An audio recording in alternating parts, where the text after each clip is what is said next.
কিন্তু আজকে আমরা আলেম ওলামা আমরা নিজেরাও কি হয়ে গেছি? Disconnected from the society.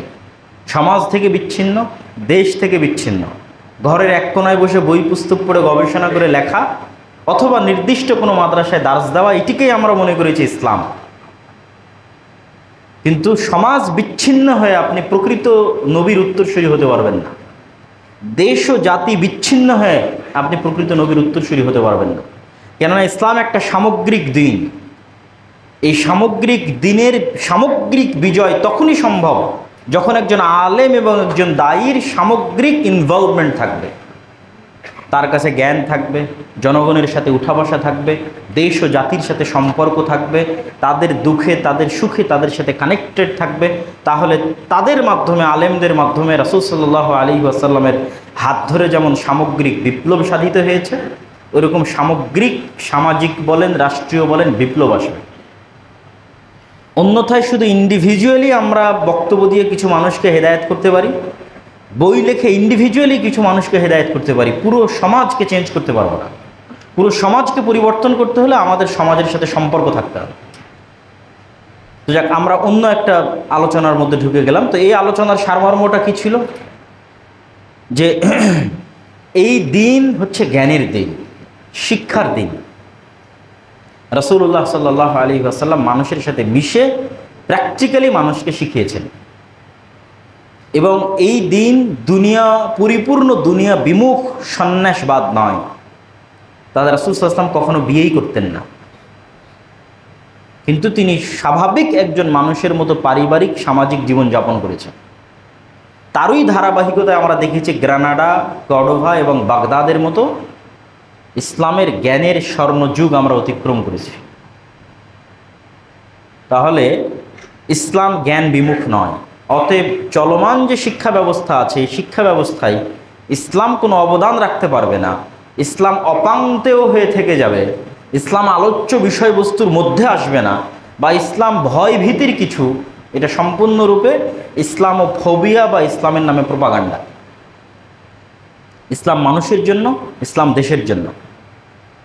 অতএব অবশ্যই আমাদের যে শিক্ষা ব্যবস্থা আছে, এই শিক্ষা ব্যবস্থায় ইসলাম ভূমিকা রাখতে পারবে, অবদান রাখতে পারবে। ইসলাম মানুষকে শিক্ষা দেওয়ার ক্ষেত্রে ইসলামের লক্ষ্য উদ্দেশ্য এটা নয় যে ইসলাম কিছু প্রোডাক্টস তৈরি করবে, ম্যানুফ্যাকচার করবে শিক্ষা ব্যবস্থার মাধ্যমে, যারা শুধু চাকরি করবে। বস্তুবাদী সমাজ ব্যবস্থায় শিক্ষা ব্যবস্থার মূল উদ্দেশ্য কী? এই যতজন স্টুডেন্টস আছে এরা সব এক একটা বস্তু। এই ইউনিভার্সিটি একটা বস্তু, এখানে যিনি টিচার আছে তিনিও একটা বস্তু। তাদের কাউকে মানুষ হিসেবে কল্পনা করা হচ্ছে না। এখানে জাস্ট কিছু মেশিন ম্যানুফ্যাকচার করা হচ্ছে, যে এই মেশিনের কাজ কি? মানি আর্নিং। শিখতেছে কেন? টাকা উপার্জনের জন্য। ইসলাম কিন্তু শিক্ষা ব্যবস্থাকে কখনোই এই দৃষ্টিকোণ থেকে দেখে না। ইসলাম সবসময় শিক্ষা ব্যবস্থাকে মানুষকে মানুষ বানানোর দৃষ্টিকোণ থেকে দেখে, মানুষকে আদর্শ মানুষ বানানোর দৃষ্টিকোণ থেকে দেখে। যে সর্বপ্রথম এই এলিমেন্ট বা এই উপাদান ফিল আপ হতে হবে আপনার কারিকুলাম দিয়ে, আপনার সিলেবাস দিয়ে, যে এই কারিকুলাম এই সিলেবাসে পড়ে মানুষে পরিণত হবে। এটা আগে সবার আগে পূর্ণ হতে হবে। তারপরে তখন মানুষ হওয়ার পর সে ইঞ্জিনিয়ার হবে না ডাক্তার হবে না আলেম হবে, সেটা তার পরের বিষয়। কিন্তু সেকুলার কারিকুলামে কি হয়? মানুষ একটা মেশিন হবে যে শুধু টাকা উপার্জন করবে এবং দুনিয়া এবং বস্তুর পিছনে ছুটবে। তার মধ্যে অদৃশ্য এবং অবস্তু এই রকম কোনো কিছুর চাওয়া এবং পাওয়া থাকবে না। সম্মান, মর্যাদা, ভালোবাসা, আন্তরিকতা, পরোপকারিতা, জান্নাত, জাহান্নাম, আল্লাহর বিধান, তাকওয়া, পরহেজগারিতা সবই তো অদৃশ্য। এই অদৃশ্য জিনিসগুলোর সাথে কোনো সম্পর্ক নাই সেকুলার শিক্ষা ব্যবস্থা। তাহলে সেকুলার শিক্ষা ব্যবস্থার সাথে ইসলামী শিক্ষা ব্যবস্থার মৌলিক পার্থক্যটা লক্ষ্য উদ্দেশ্য। এখানে শিক্ষা ব্যবস্থা প্রথমত একজন মানুষকে প্রকৃত আদর্শ মানুষে রূপান্তর করার ক্রাইটেরিয়া ফিল আপ করবে, তারপরে তাকে ইঞ্জিনিয়ার বানাবে না তারপরে তাকে ডাক্তার বানাবে, সেটা তখন আসবে। এবং এটি ফিল আপ করার জন্য কোরআন এবং হাদিসের কোনো বিকল্প নাই, রাসূলুল্লাহ সাল্লাল্লাহু আলাইহি ওয়াসাল্লামের জীবনের কোনো বিকল্প নাই। এবং পৃথিবীতে আজ পর্যন্ত এর চেয়ে উন্নত এবং এর চেয়ে ভালো কোনো বিকল্প আসেনি। পৃথিবীতে এর চেয়ে সুন্দর, মানুষের বুঝার এর চেয়ে সহজ কোনো ধর্মগ্রন্থ পৃথিবীতে আসেনি। কোরআন ভারী কঠিন কোনো বিষয় নয়, বই নয়। হুদাল লিন্নাস, সব মানুষের জন্য, মানে এটা রিক্সাওয়ালার জন্য কোরআন। এই জন্য কোরআনে বিষয়ভিত্তিক তাত্ত্বিক আলোচনা নাই। আপনি খুঁজেন কোরআনের যে কোনো একটা সূরা খুঁজে দেখবেন যে উপস্থাপনা, ভূমিকা, পয়েন্ট বাই পয়েন্ট, সালাতের বিস্তর আলোচনা এরকম নাই। এখানে হুদাল লিন্নাস, মানুষের হেদায়েতের জন্য। এখানে র্যান্ডমলি গল্পের মতো চলতে থাকে। এই এখনই সালাতের কথা বলবে, তো এখনই আল্লাহর সৃষ্টি রহস্যের কথা বলবে, আসমান জমিন, বৃষ্টি, নক্ষত্র, তারকারাজি। এই এখনই অতীতে চলে যাওয়া অভিশপ্ত জাতি যাদেরকে আল্লাহ ধ্বংস করে দিয়েছে তাদের কথা বলবে। আবার নবীদের জীবনের কথা বলবে, আবার আল্লাহর দয়া রহমতের কথা বলবে, আবার আল্লাহর শাস্তি, ভয়ঙ্করতা, ভয়াবহতার কথা বলবে, আবার জান্নাত জাহান্নাম, আপনি মারা যাবেন সেটির কথা বলবে, আবার একটু পরে বলবে সালাত আদায় করতে হবে, সত্য কথা বলতে হবে, ন্যায় করাতে হবে। এইভাবে র্যান্ডমলি চলে। কেন? পৃথিবীর সব মানুষ যেন এটা পড়ে বুঝতে পারে। এখানে বিষয়ভিত্তিক সাজানো গোছানো কোনো তাত্ত্বিক আলোচনা নাই।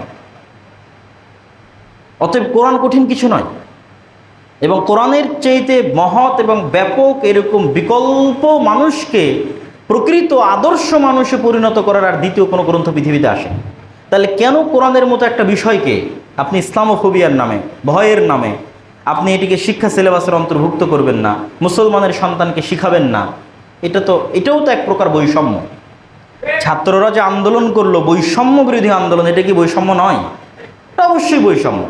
মুসলমানের দেশে, শতকরা 90% মুসলমানের দেশে, তারা তাদের ধর্মগ্রন্থ তাদের, এবং এটাকে ধর্মগ্রন্থ বলবো না আমরা। যদি এইভাবে ধর্মগ্রন্থ বলি তাহলে মনে করবে যে না, আরও 10টা ধর্মগ্রন্থের এখানে জায়গা দিতে হবে।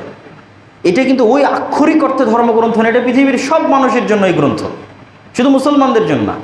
এই কোরআন পড়ে একজন হিন্দু উপকৃত হবে, এই কোরআন অধ্যয়ন করে একজন খ্রিস্টানও উপকৃত হবে, একজন বৌদ্ধ উপকৃত হবে, সকলের জন্য এই কোরআন। তাহলে মুসলিম দেশে, মুসলিম 90% জনগণের দেশে কোরআন শিক্ষার কোনো ব্যবস্থা কারিকুলামে নাই, সিলেবাসে নাই। রাসূল সাল্লাল্লাহু আলাইহি ওয়াসাল্লামের জীবনী শিক্ষার কোনো ব্যবস্থা। এখনও যদি মানুষ গবেষণা করতে বসে যে পৃথিবীতে সবচেয়ে প্রভাব বিস্তারকারী ব্যক্তিত্ব কে ছিল, সকল গবেষণা শেষ করে তাকে এটাই নির্ধারণ করতে হবে মাত্র 23 বছরের জীবনে পৃথিবীতে মুহাম্মদ সাল্লাল্লাহু আলাইহি ওয়াসাল্লাম যে প্রভাব রেখে গেছেন, এরকম প্রভাব বিস্তারকারী বৈপ্লবিক ব্যক্তিত্ব পৃথিবীর অতীতেও আসেনি, এখন পর্যন্ত আসেনি। কার্ল মার্কস, লেনিন, মাও সেতুং, এরকম হাজারো কার্ল মার্কস, হাজারো মাও সেতুং, হাজারো লেনিন, হাজারো আব্রাহাম লিঙ্কন মুহাম্মদ সাল্লাল্লাহু আলাইহি ওয়াসাল্লামের ধারে কাছেও যেতে পারবে না। তার আদর্শ, তার চরিত্র, তার বৈপ্লবিক চিন্তা ভাবনা, তার রাজনীতি, তার অর্থনীতি, তার রাষ্ট্র পরিচালনার নীতি, এর ধারে কাছেও যেতে পারবে না। তাহলে মুহাম্মদ সাল্লাল্লাহু আলাইহি ওয়াসাল্লামের জীবনী এবং কোরআন, এই দুটো অবশ্যই বাধ্যতামূলকভাবে শিক্ষা ব্যবস্থার অন্তর্ভুক্ত হওয়া উচিত বাংলাদেশে। পাশাপাশি